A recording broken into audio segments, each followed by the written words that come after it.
have done. You can see this is land pollution. I don't know whether this is that much clear to people who are sitting at the back, but at least you can get an idea. આ બધું જ land pollution છે. જમીન ઉપર નાખેલા કચરા છે. કચરા આવ્યા છે ક્યાંથી? આપણે જેનરેટ કર્યા છે. કેમ કર્યા છે? કેમ કે મને આજે સ્વિગીમાંથી ભોજન જોઈએ છે, મને આજે ઓનલાઈન મંગાવવું છે, એના જે રેપર્સ છે એનું શું થયું? Go and gone. So it is these things. આ પાણીનો કચરો છે. We call it as water pollution. This is the condition of the air that we breathe. This is air pollution.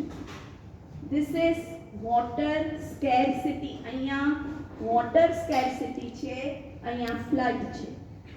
You can see earthquake here, you can see deforestation here, you can see starvation there, and war going on at one place. Human activities have turned and tumbled the earth 360 degrees. It is because of our greed. It is because of our mentality, I, me and myself. This is what we have done to earth. Earth is wounded. આપણી પૃથ્વી, આપણી માતા છે એને આપણે કહીએ છીએ, એ અત્યારે wounded છે, એને જખમ થયો છે. It needs urgent treatment. And that realization that earth is suffering, we need to do something about it. Otherwise આ પૃથ્વી જે આપણે આપણા બાળકો પાસેથી ઉધાર લીધી છે, આપણે કોઈ આ પૃથ્વીના માલિક નથી. આ પૃથ્વી આપણે આવનાર જેનરેશન પાસેથી ઉધાર લીધી છે કે તમે મોટા થાઓ, તમે એની સાચવણ કરો, ત્યાં સુધી હું એને સાચવું છું. ટ્રસ્ટી ભાવ છે આ, પણ આપણે એ ભાવને સાકાર નથી કર્યો. What type of earth are we going to give to our children? જેમાં કંઈ જ નથી. So this is what we realized, and that realization came not only few years back or not only 50 years back. The first realization came in 1662 when John Alvin, who was a writer, he wrote a poem, Silva, which he wrote in the form of a paper as a communication and later published as a poem, and he submitted that to Royal Society in 1662. And what was the highlight of that? What he was trying to emphasize? He was trying to emphasize the influential text on forestry over prohibited cutting, because at that time lots and lots of timber is the wood that we use for making home and other goods. So timber resources in England were becoming dangerously depleted, and it was the time when he drew attention of Royal Society to that.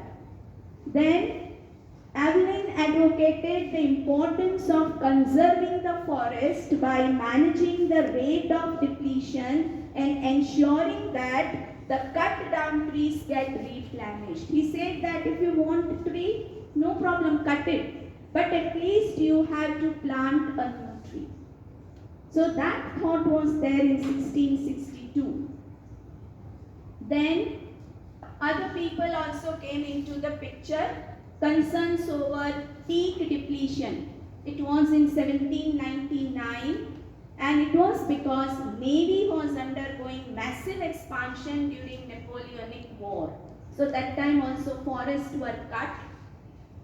Again in 1806, the first forestry officer was appointed, and the first act related to forest was implemented. In 1837, American poet George Bob Morris published Woodman Spare That Tree, which was a romantic poem. And he said that please avoid cutting oak tree because it has a sentimental values.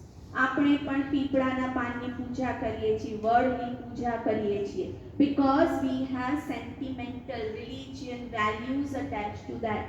So this was in 1837. આ બધું જ વાંચ્યા પછી world started to take initiatives. And what were these initiatives? These were the initiatives taken by United Nations. Periodically, United Nations conducted conferences and meetings and conventions and gave so many reports and regulations. All these are, first was 1972, then 1987, 1992, the first World Summit or Earth Summit, then followed by all other till 2019 UN Climate Action Summit. So this is what world has done. When did it start? 1972. But now let us come to Gandhi. The whole world knows that Gandhi was a political leader. गम्मे तेने पूछो, दुनियामा कोईने भी पूछो, who was Gandhiji? They would say that Gandhiji was a freedom fighter or Gandhiji was a political leader. That he was a great thinker and saintly figure is also known. લોકો એમ કહેશે વિચારક હતા, એ સાધુ જેવું જીવન જીવતા હતા, બધાને ખબર છે, યોગી હતા. It is also widely known that he was a humanist. એ માનવતાવાદી હતા, એ બી બધાને ખબર છે. But very few people know that he was an environmentalist too. So this is primarily because કેમ આપણને નથી ખબર કે ગાંધી એન્વાયરમેન્ટલિસ્ટ બી હતા? એટલા માટે આપણને નથી ખબર કે એન્વાયરમેન્ટ રિલેટેડ પ્રોબ્લેમ્સ માટેનું initiative we started to take after Gandhi departed from this earth.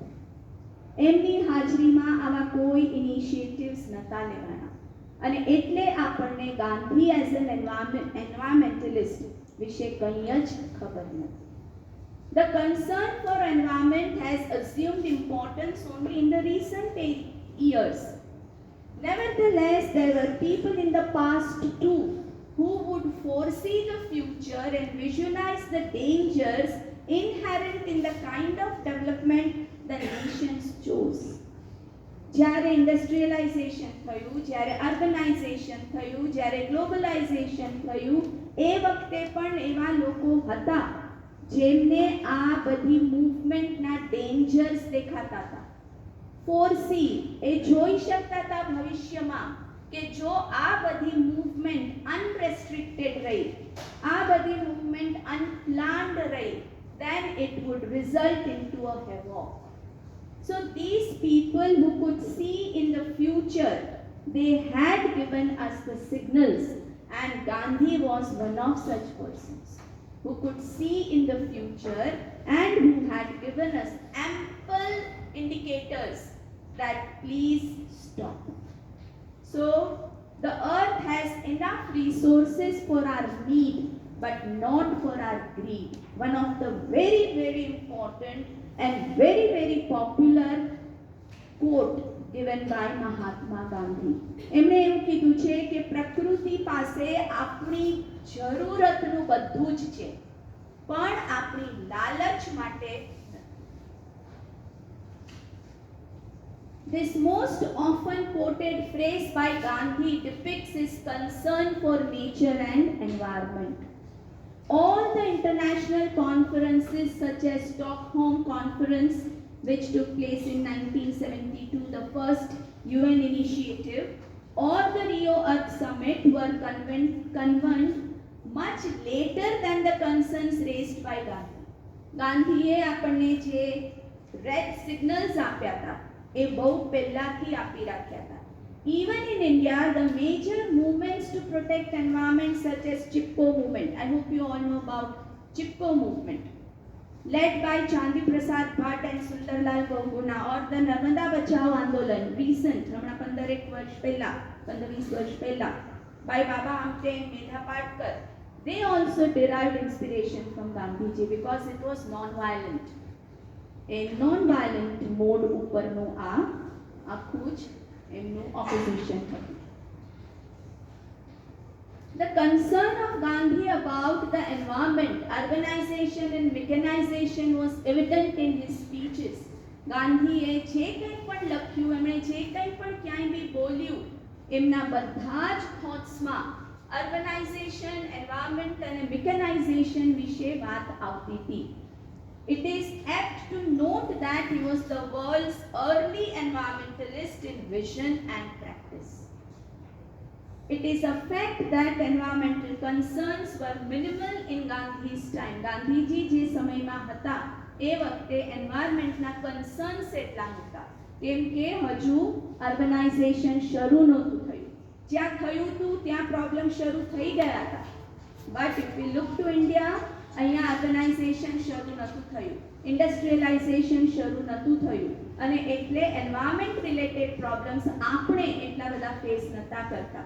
And hence we don't see the direct implications of these problems in any of Gandhi's speech. પણ એના જે વિચારો હતા અને એ વિચારો પ્રમાણેનું એમનું જે આચરણ હતું, that talks lots and lots about his environmentalist mindset. Writers like Ramchandra Guha consider him as an early environmentalist. Ramchandra ગુહા એક એન્વાયરમેન્ટલિસ્ટ છે અને એમનું જે લખાણ છે it holds value. His views on nature are scattered throughout his writings. His ideas relating to satyagraha, based on truth and non-violence, simple lifestyle and development, speaks a lot about his environmentalist nature. આ બધું આપણે